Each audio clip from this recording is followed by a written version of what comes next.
The first biggest sort of disappointment in my gymnastics career came at the 2011 Canada Games. So I remember training for those games very intensely, had really high expectations for myself. It was my first, multi-sport games, big atmosphere. I had really wanted to go to nationals this year, and I just kept the motivation in my head. My first and last appearance at nationals on tumbling was it was the most disappointing yet the happiest time of my life. And had big hopes for my floor routine, and have put in a new tumbling line, and it was going really well. And we started on floor, and I remember saluting and thinking, all right, let's go big, let's show it off. I developed an overuse injury, so that kind of prevented me from getting to the top goal that I wanted to achieve. My individual performance on tumbling, I actually crashed and burned off the side of the rod floor. It was terrible, and I cried for like an hour afterwards. First pass I did was a round off, back layout, 2.5 twist, and I was supposed to do a nice dive roll out of it. Had a little too much power, did a front layout to my back out of bounds. My ultimate goal was to go to the Olympics. And to start out the competition, the biggest competition of my life, with just that big disappointment, out of bounds fall like on my best event, it was like, man, this kind of sucks. This sport is crazy. Like, you can train so hard, and in an instant, it's kind of over. But in the end, it's competition, so you kind of get down, but then you kind of move on after, thinking about, okay, well, that's over, what's next?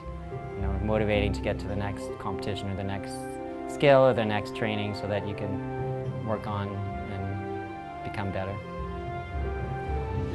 After that, I don't know, I had to think a lot about the sport and why I wanted to do it. It's been kind of a long process for me, kind of dealing with not achieving that goal.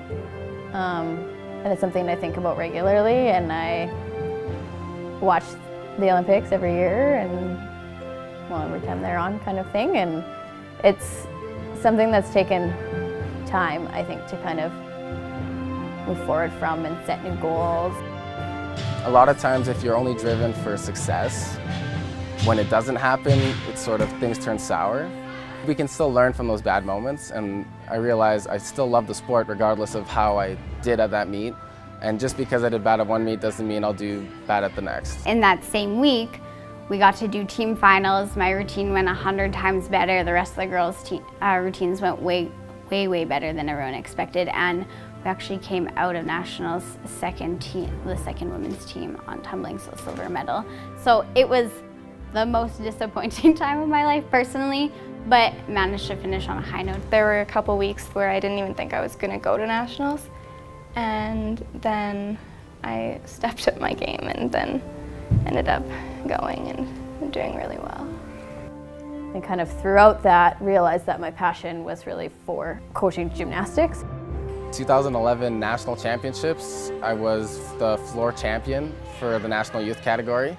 That was the same year that I had that devastating Canada Games experience, so to kind of turn it around and finish the year with a gold medal at nationals, my first one, was superb. It was just such a great ending to that year. It's something that, again, I can't change or go back on, which is why I kind of remind the kids of that.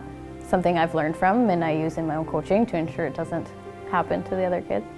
Anytime you can sort of reevaluate and kind of come back after a somewhat disastrous event and win is just unbelievable almost. It's something it's hard to describe, I guess, because to have such a low point and to find a way to get to such a high point makes the high point that much sweeter.